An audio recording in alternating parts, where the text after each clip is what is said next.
Hi எல்லாரும் எப்படி இருக்கீங்க? இன்றைக்கி நம்ம பார்க்க போகிறது வெத்தலை சட்னி. ரொம்ப ஹெல்த்தியாக இருக்கும், சளிக்கு தேவையானது.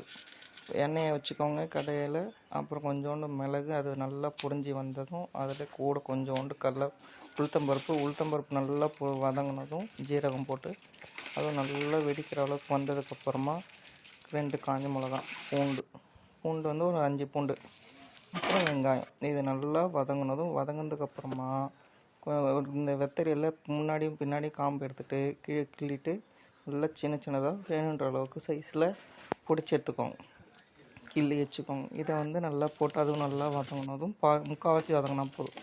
இது நல்லா வதங்கினதுக்கப்புறம் ஆற வச்சு மிக்சியில் போட்டு அரைச்சிக்க வேண்டியது தான். இதை வந்து தாளித்து வச்சது இப்போ பாருங்கள், அரைச்சதுக்கப்புறம் எப்படி இருக்குன்னு குறப்பாக அதை அரைச்சிட்டு நல்லா தொட்டுன்னு சாப்பிட வேண்டியது தான். இது வந்து சளிக்கு அவ்வளோ நல்லது. பசங்களுக்கு இப்படி கொடுத்து பாருங்கள், எப்படி இருக்குன்னு சொல்லுங்கள்.